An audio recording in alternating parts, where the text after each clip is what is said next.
এবাদতের জগতে ভিন্ন ধরনের ব্যতিক্রম এবাদত হলো সলাৎ, নামাজ। সলাৎ এমন একটি এবাদত যার উপরে নির্ভর করে অন্যান্য ইবাদত। যদি সলাৎ কবুল হয় বাকি ইবাদত কবুল হবে, যদি সলাৎ কবুল না হয় বাকি ইবাদত বাতিল হবে। আমি জানি ইবাদতের জগতে সবচেয়ে দামি ইবাদত হলো সিয়াম, রোজা। বৃহস্পতিবার সোমবার সিয়াম থাকবেন, সুন্নাতে কথাই ঠিক, তবে নিজের উপরে জরুরি মনে করে নেবেন। কেন?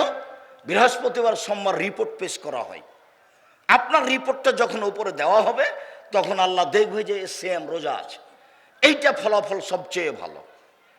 কি করলেন জীবনে? খাচ্ছি তো অনেক, খাওয়ালাম তো অনেক, বৃহস্পতিবার সোমবার সিয়াম থাকি না কেন? থাকি না, থাকার চেষ্টা করি আল্লাহকে সন্তুষ্ট করার জন্য। কি হবে এমন? রোজা ইবাদতের জগতে সবচেয়ে ভালো ইবাদত, যার বিনিময় 2-4 নেকি নয়, যার বিনিময়ে 10-5 নেকি নয়, যার বিনিময়ে আল্লাহ কাউকে লিখতে বলেন না। সিয়ামের বিনিময় কে দেন? আল্লাহ দেন। 2 রাকাত সালাত আদায় করলে আল্লাহ ফেরেশতাকে কি বলবেন? এ নেকি লিখে দাও। কোরআন মাজিদ পড়লে আল্লাহ ফেরেশতাকে বলবেন এ নেকি লিখে দাও। কেউ যদি সুবহানাল্লাহ বলে আল্লাহ ফেরেশতাকে বলবেন নেকি লিখে দাও। কেউ যদি 10 টাকা দান করে আল্লাহ বলবেন এ নেকি লিখে দাও। আর কেউ যদি সিয়াম থাকে, রোজা থাকে, তাহলে আল্লাহ কি বলবেন? আমি সেটা নিজে দিব। সেটার সাথে আপনার ভালোবাসা গড়ে না কেন? গড়া উচিত।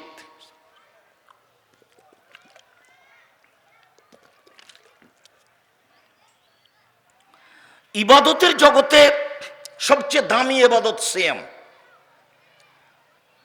যার বিনিময়ে আল্লাহ দিবেন। কিন্তু আমি সালাত আদায় করলাম না, তখন আর এ বিনিময় পাওয়া যাবে না, ওই বিনিময় বাতিল হয়ে যাবে। ইবাদতের জগতে সবচেয়ে শক্তিশালী, ক্ষমতাধর, পাওয়ারফুল ইবাদত হলো দান। আপনার মা মারা গেছে, সালাত আদায় করে আপনার মায়ের কোনো উপকার করতে পারবেন না, সিয়াম পালন করে আপনার মায়ের কোনো উপকার করতে পারবেন না, হজ করে আপনার মায়ের কোনো উপকার করতে পারবেন না, কোরআন মাজিদ পড়ে আপনার মায়ের কোনো উপকার করতে পারবেন না, সুবহানাল্লাহ আলহামদুলিল্লাহ বলে আপনার মায়ের কোনো উপকার করতে পারবেন না। আপনি যখন সঠিক আকীদার কোনো প্রতিষ্ঠানে অসহায় কোনো মানুষকে 5টা 10টা 2000 5000 টাকা দিয়ে দিবেন আপনার মায়ের নামে, তখন কবরের শাস্তি বন্ধ হয়ে যাবে আপনার মায়ের। এই কথা আমি বলিনি, এই কথা মুহাম্মদ সাল্লাল্লাহু আলাইহি ওয়াসাল্লাম বলেছেন। পৃথিবীতে সবচেয়ে শক্তিশালী, ব্যতিক্রম, ভিন্ন ধরনের পাওয়ারফুল ইবাদত হলো দান।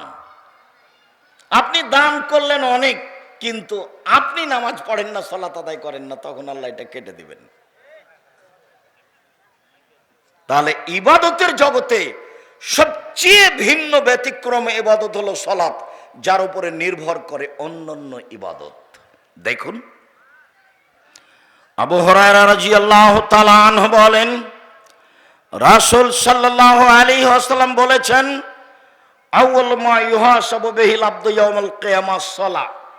বিচারের মাঠে প্রথম বিচার হবে সালাতের।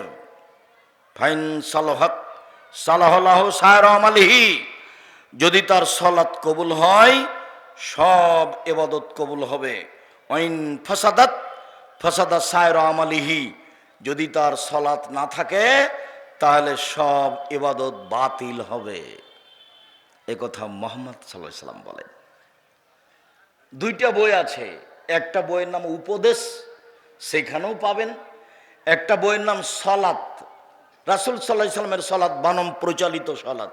বইটা পড়েন। কেন আপনি বইয়ের উপরে সংকীর্ণতা দেখান তা তো আমি বুঝলাম না। আপনার জন্যই দিন রাত পরিশ্রম করেছি, দিন রাত, শুধু আপনার জন্যই। এদেশের মহিলারা তো বুঝতে পারে না। বেগম রোকিয়া লিখেছে অবরোধবাসিনী। বেগম রোকিয়া রংপুরের মহিলা। রংপুর গাইবান্ধার আরেকজন মহিলা বই লিখেছে কেন হব অবরোধবাসিনী। উনি ভুল লিখেছেন, আমরা অবরোধবাসিনী নই। বইয়ের নাম কেন হব অবরোধবাসিনী। না পড়লে তো আপনি বুঝতে পারবেন না। বইয়ের নাম হলো শিক্ষা বনাম জাহেলিয়াত। 1 এর বইয়ে, 2 এর বইয়ে, 3 এর বইয়ে, 5 এর বইয়ে, 6 এর বইয়ে, 7 এর বইয়ে প্রায়ই মিথ্যা প্রতারণামূলক কথা লেখা আছে। ও লেখকই নয়। তো যদি আপনি না পড়েন শিক্ষা বনাম জাহেলিয়াত, তাহলে আপনি কি দিয়ে বুঝবেন যে আমাকে কি ভুল শিখাচ্ছে? এই যে 2, 3, 5 এর বইগুলোতে এগুলো লিখাই নয়। এটাই জাহেলিয়াত, এটাই বন্যতা, এটাই বর্বরতা, এটাই অসভ্যতা, যেটা লেখক বইয়ে প্রকাশ করেছে। শিক্ষা বনাম জাহেলিয়াত পড়তে হবে। সেই মহিলারই লিখা, কেন এই নির্যাতন কি তার প্রতিকার? আমরা মহিলারা কেন নির্যাতিত, আমাদের এই নির্যাতন থেকে বাঁচার পথ কি হতে পারে? বইয়ের নাম কেন এই নির্যাতন কি তার প্রতিকার। বইয়ের নাম সম অধিকার নয়, মর্যাদা চাই। আমাদের সম অধিকারের প্রয়োজন নেই। আমরা মহিলা, আমাদের মর্যাদার প্রয়োজন আছে, এইটা আমরা চাই। বইয়ের নাম সম অধিকার নয়, মর্যাদা চাই। এগুলো তো আপনার বাড়িতে থাকা দরকার। আপনার মেয়ে, ভাস্তি, খালা, ফুফু, বোন, তার পড়া দরকার। আর আপনি মনে করেন না যে এগুলো এমনি প্রেস থেকে বের হয়, এর পিছনে খরচ হয়। আপনি মূল্যায়ন করবেন, সহজ হবে। সম্মানিত দিনী ভাই বোন, আবু হুরায়রা রাদিয়াল্লাহু তাআলা আনহু বলেন, এই ছেলে, আপনি পাশ দিয়ে কখন হাঁটাহাঁটি করতে দিবেন না। পরিবেশ নষ্ট হোক, এটা আমি চাই না। কিছুক্ষণ পরই বক্তব্য শেষ হয়ে যাবে। আমরা তো আর আব্দুল্লাহ বিন ফজল নই যে ঘন্টার ঘন্টা বক্তব্য দিব। আর সলাত সালাসাত আসলাসিন, সলাত 3 ভাগে বিভক্ত। আর তহুর 16 অজু হলো 3 ভাগের 1 ভাগ। আর রুকু 16, রুকু হলো 3 ভাগের 1 ভাগ। আর সজুদ 16, সিজদা হলো 3 ভাগের 1 ভাগ। ফমানা দাহাবে হাক্কেহা কবেলাত সলাতহু কবেলা সায়র আমালিহি। কেউ যদি সলাত ঠিক ঠিক আদায় করে, তার সলাত কবুল করা হবে, সব ইবাদত কবুল করা হবে। ওয়াইন রুদ্দাত আলাইহি সলাতহু, যদি তার কোনো কারণে সলাত বাতিল করা হয়, সব ইবাদত বাতিল করা হবে, এক ইবাদতও টিকবে না। ওকে ঠিক মতো আদায় করতে হবে, ঠিক সময়ে, নইলে সব ইবাদত বাতিল হবে। এ কথা আমি বলিনি, এ কথা মুহাম্মদ সাল্লাল্লাহু আলাইহি সাল্লাম বলেন। অজু, রুকু, সিজদা, ধরে নিলাম যে 300 নেকি আমি পাবো, কথার কথা। তো রুকু ভুল হয়েছে, 100 গেল। সিজদা ভুল হয়েছে, 200 গেল। অজু ভুল হয়েছে, 300 গেল। মানে সালাত আদায় করলাম, কিন্তু 1 নেকিও হবে না। বোঝা গেল না কথা? 3 ভাগে বিভক্ত। আর 3টা অংশ, অজু, রুকু, সিজদা। খালি মারলাম সিজদা, গেলাম আর উঠে গেলাম, গেলাম আর উঠে গেলাম, তখন আর সিজদা হলো না, রুকু হলো না। আর তাড়াহুড়া করে অজু করলাম, ভালো করে করলাম না, তখন অজুও গেছে। এটা একটা ইবাদত, এর সাথে ভালোবাসা থাকতে হবে। এই ছেলেরা, মহিলাদের একটু লক্ষ্য করা, ওরা যেন গল্প না করতে পারে। আপনি আমার দিনী বোন, আপনাকে অনেক ভালোবাসি। আপনি বক্তব্য শুনতে এসেছেন, বেঢঙ্গা মহিলার মতো গল্প করবেন না। ঢং ঢং করে এসেছেন, ঢং ঢং করে চলে গেলেন, তো কি হলো? আসলেন গল্প করতে করতে বেঢঙ্গার মতো, আবার বেঢঙ্গার মতো চলে গেলেন। আমি জানি যে হয়ে গেছে। धर्म राजशाही चांपाई ना हवाई लड्डू दोनों हाथ में लड्डू है, जो चाहे उसको खा ले, जो चाहे उसको छोड़ दे। बोल हिसाब ইসলামে এমন একটি ধর্ম, একজন মানুষ দিয়ে চলে, যার নাম মুহাম্মদ সাল্লাল্লাহু আলাইহি সাল্লাম। বড় হুজুরের সম্মান আছে, অনুসরণ নেই। অনুসরণ কার? মুহাম্মদ সাল্লাল্লাহু আলাইহি সাল্লামের। পীর সাহেবের সম্মান আছে, অনুসরণ নেই। বুজুর্গানে দ্বীনের সম্মান আছে, অনুসরণ নেই। অনুসরণ কার? মুহাম্মদ সাল্লাল্লাহু আলাইহি সাল্লামের। 1 গ্লাস পানি পান করলে ডান হাতে পান করব, বড় পীর বাম হাতে পান করছে, এখন কি করতে হবে? তাহলে আমরাও কি বাম হাতে শুরু করব? এই বোকা ছেলেগুলির মতো, বোকা ছেলেগুলি চুল ছেঁটেছে, তোর নিচের দিক সব চেঁচেছে, ওপরে একটু আছে। ওর বাপও জানে না এটা ঢং কি, ওও জানে না। ওর পরিবেশই নষ্ট। ওটাই আব্দুল্লাহ বলছিল, বুঝতে পারেননি অনেকে বক্তব্য। আব্দুল্লাহ বলছে যে আমরা যারা মুসলিম দেশ, তারা কেন বিনোদন নিয়ে মত্ত, খেলা কেন বাহারায় নেই, আমরা কেন সেখানে গিয়ে খেলা দেখছি, শিক্ষা কেন নেই, সবার হাতে কেন মোবাইল। ওর জীবনে কিছু বাস্তব ঘটনা ও নকল করে। আজকে বলেছে কি না, এক সময় আমি শুনেছি যে খুব ভিড়ের মধ্যে গাড়িতে লন্ডনে কোথা থেকে কোথায় যাচ্ছে, তো বসে আছে, তো বই নিয়ে আছে বসে, আর বাঙালি থাকলে মোবাইল নিয়ে বসে থাকতো। তো বলছে আব্দুর রহমানকে, বলছে দেখ রে আব্দুর রহমান, ওরা কিন্তু গাইবান্ধার ভাষায় কথা বলে আপোষে। আব্দুল্লাহ, আব্দুর রহমান, আব্দুর রহিম, ওদের জন্ম কিন্তু গাইবান্ধাই, খাবো যাবো এভাবে বলে, এনা এনা দিবু এইভাবে বলে। আপোষে যখন কথা বলে তখন কোথাকার ভাষা বলে, গাইবান্ধার ভাষা বলে। ভাই বোন সবাই যে তোমরা চাঁপাই নবাবগঞ্জ রাজশাহীর মানুষ, তোমরা গাইবান্ধার ভাষা নিলে কেন? তো ওখানে যেহেতু নানা নানির কাছে বড় হয়েছে, জন্ম ওখানে, সেই জন্য ওইটাই বলে। তখন ওটা আব্দুর রহিমকে জানাই যে মিশরে থাকে, ওটা মারিয়ামকে জানাই যে ইয়েতে আছে, কোথায় যেন মালিক সৌদ রিয়াদ বিশ্ববিদ্যালয়, ওরাকে জানাই যে দেখ বিদ্যা কি জিনিস, ওরা কি করছে আর আমরা কি করি। সম্মানিত দিনী ভাই বোন, বলছিলাম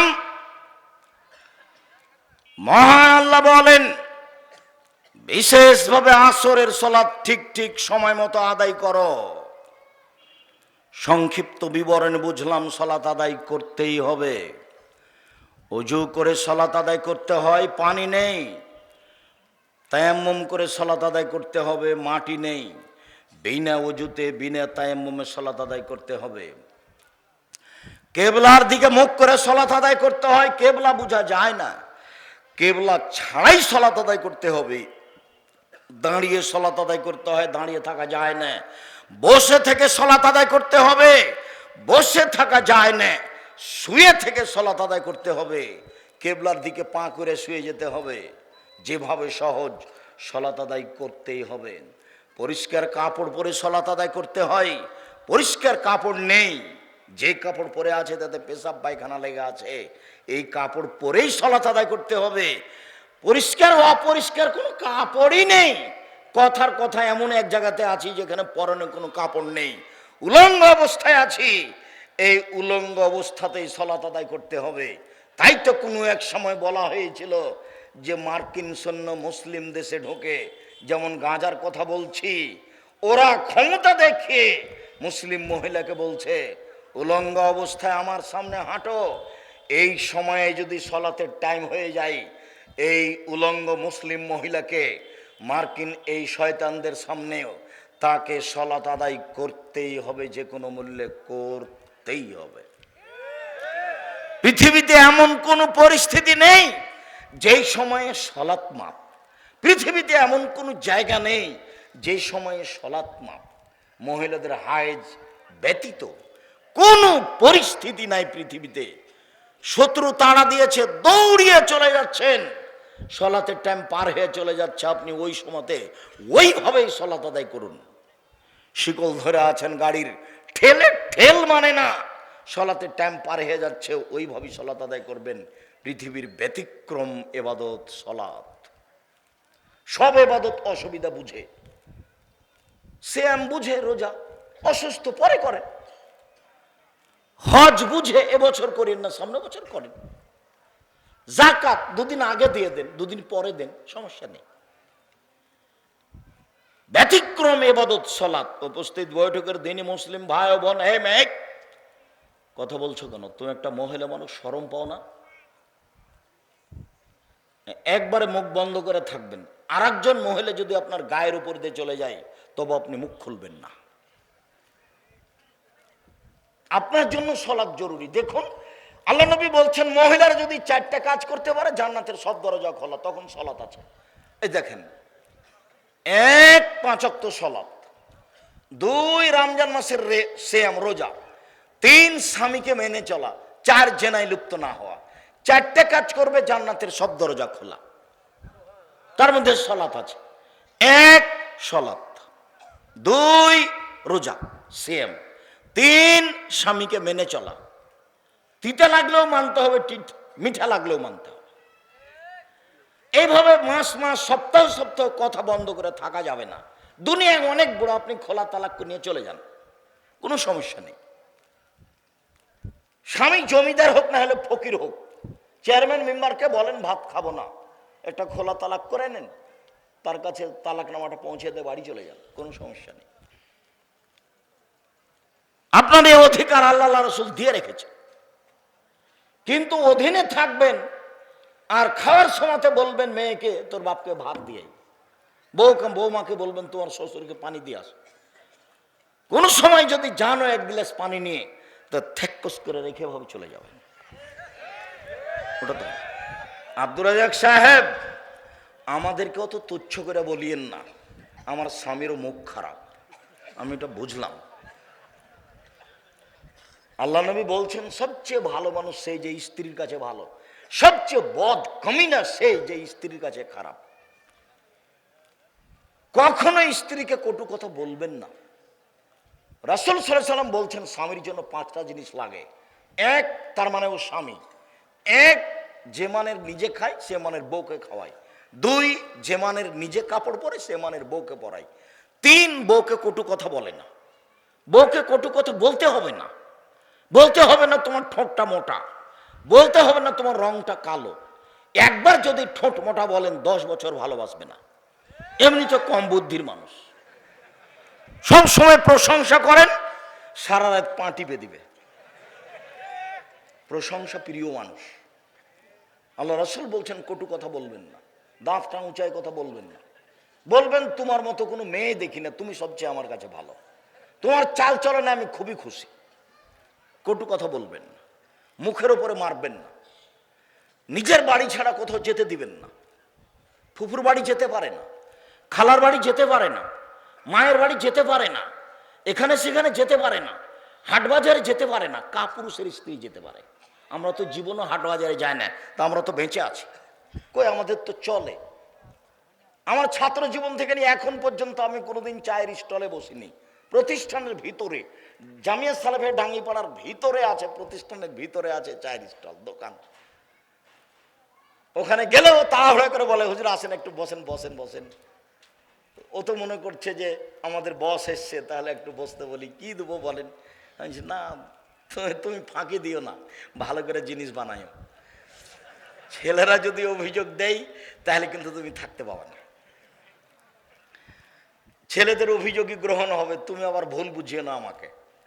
আমাকে বলিও না আব্দুর রাজ্জাক সাহেব আমাকে বিদায় করে দিয়েছে, এটা আমাকে বলিও না। পরে ছেলেরা ভালো বললে তুমি ভালো, ছেলেরা খারাপ বললে তুমি খারাপ। তবে একজন বললেই সেটা গ্রহণ করব তা নয়। তো কই, চায়ের স্টলে না বসে তো আমরা বেঁচে আছি তো দুনিয়াতে, কোন রকম করে তো আছি। কেন আপনি আড্ডা পিটবেন? আপনাকে আমি বলেছি 4টে নসিহত থাকবে মনে, 4টে। 1, 5 ওয়াক্ত সালাত, 2 হালাল রুজি, 3 কোরআন তেলাওয়াত, 4 দুইজন যেখানে বসে আছে সেখানে বসবেন না। আব্দুর রাজ্জাক সাহেব প্রয়োজনে বসেন, 2 জন বসে আছে, আপনি বসলে তো আড্ডা পিটা হলো। এই ছেলে, তোমরা যারা পাহারা দিছো দেখতে পাও না গাড়িটা এখানে মোটরসাইকেলটা স্টার্ট দিল, এটা দেয় কি করে? তুমি কি দেখাচ্ছ আমাকে? মোটরসাইকেল ঠেলে বাইরে নিয়ে যাবে, তারপরে স্টার্ট দিবে, তুমি এত স্বাভাবিক মনে করলে? তোমরা পাহারা দাও, এখান থেকে শেষ পর্যন্ত পাহারা দাও, অযোগ্যতার পরিচয় দিও না, এরপরে আমাকে দাওয়াত দিও না। যাকে দিয়ে তোমার চলে তাকে দিয়ে দাওয়াত দাও। আমি তোমার কাছের মানুষ, এ কথাই ঠিক, তবে আমার গতি অনুযায়ী তোমাকে কাজ করতে হবে। আমি কোনোদিন মানুষকে পাপের কাজ করতে বলিনি, বলবো না। আমি বলবো না যে এক মুঠা সিগারেট নিয়ে আসে, একটা সিগারেটের প্যাকেট নিয়ে আসে, এটা আমি বলবো না।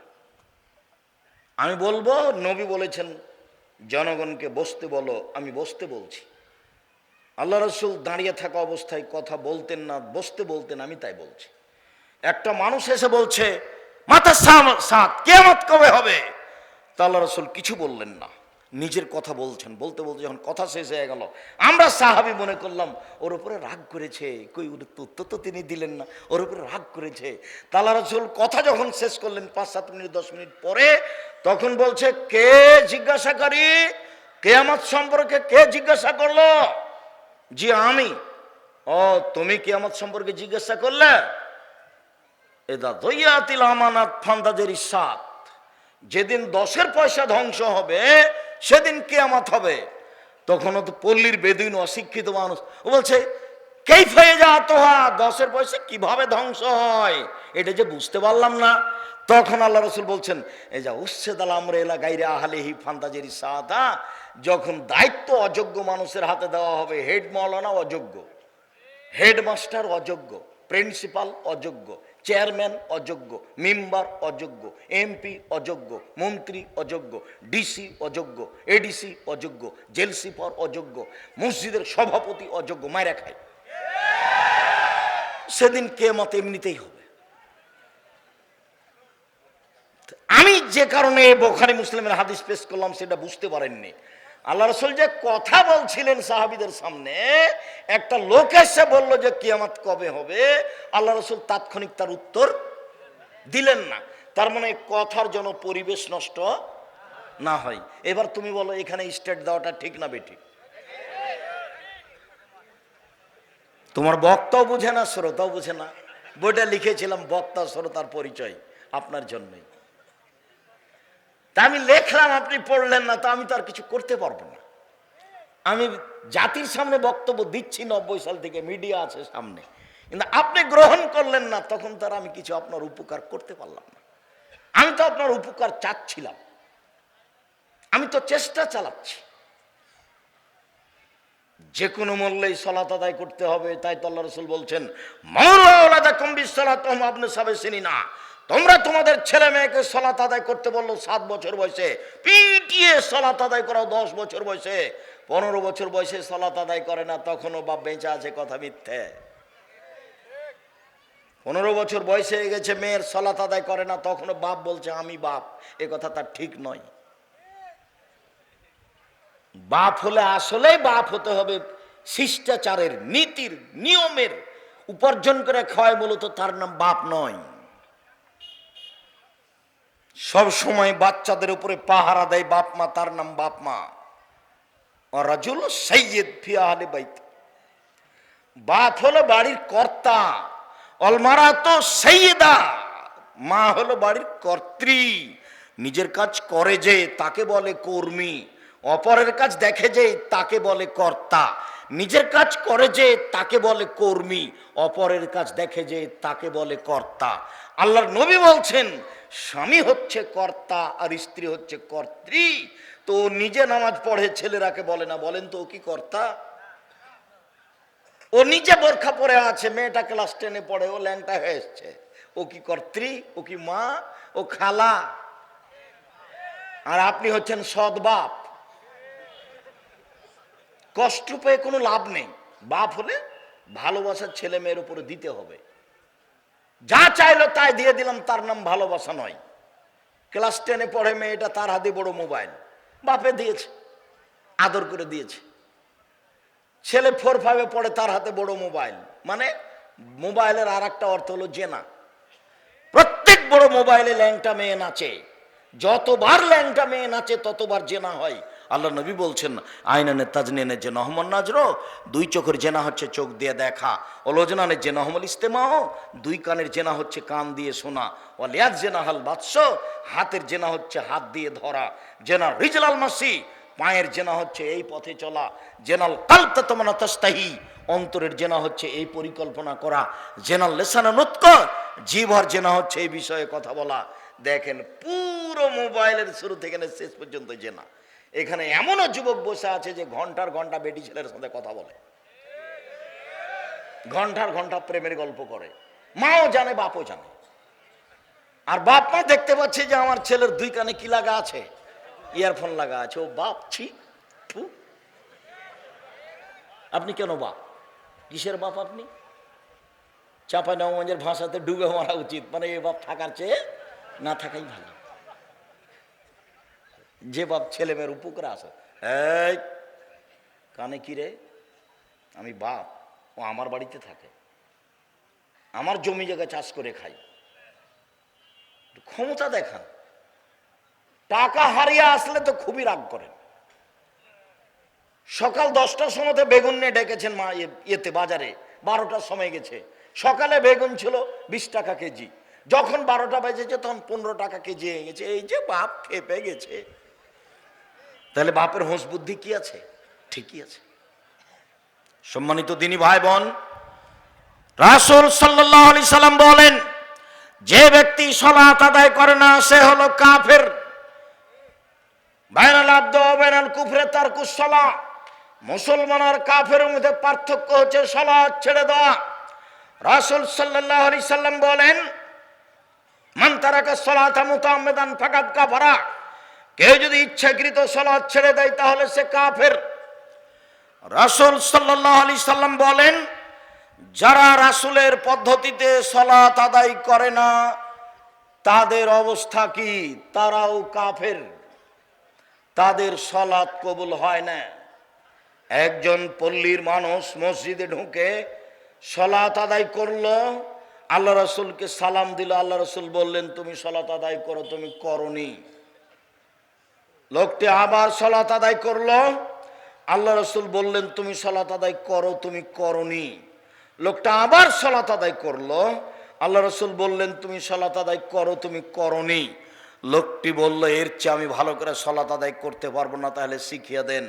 ও তো তিনবার সালাত আদায় করলো। আল্লাহ রাসূল যদি বলতেন হ্যাঁ আদায় করেছে তো খুব একটা ভালো হয়নি, এটা হলে হতো, কিন্তু টোটালি না করে দিলেন, একেবারেই না। যে সালাত আদায় করে রাসূলের পদ্ধতিতে করে না সে হত্যার যোগ্য। বুখারী মুসলিমে এই হাদিসটি 18 বার এসেছে। আবু সাঈদ খুদরি, শোনো, কতগুলি লোক বের হবে যারা বেশি বেশি সালাত আদায় করবে, তোমাদের সালাত তাদের কাছে কিছুই না।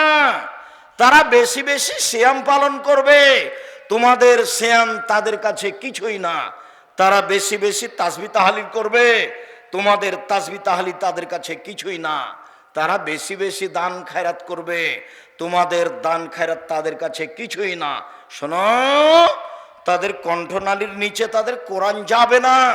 শোনো, তাদের যে হত্যা করতে পারবে সে সবচেয়ে বেশি নেকি পাবে।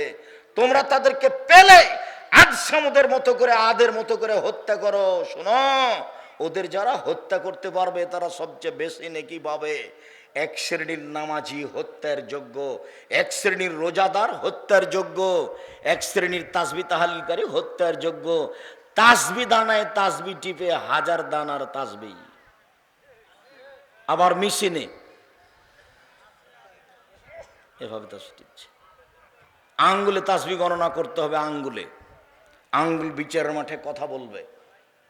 কয়েকটা জিনিস আপনার পক্ষে বিচারের মাঠে কথা বলবে। এক আঙ্গুল, যদি আঙ্গুলে তাসবিহ গণনা করেন। আব্দুর রাজ্জাক সাহেব থামেন থামেন থামেন, আমি বিরুদ্ধ মানলাম স্যার, বয়স 70 বছর, আমি আঙ্গুলে গুনলে একবারও ঠিক হয় না। কখন যে 30 কাটা যায়, 20কে বলি 30।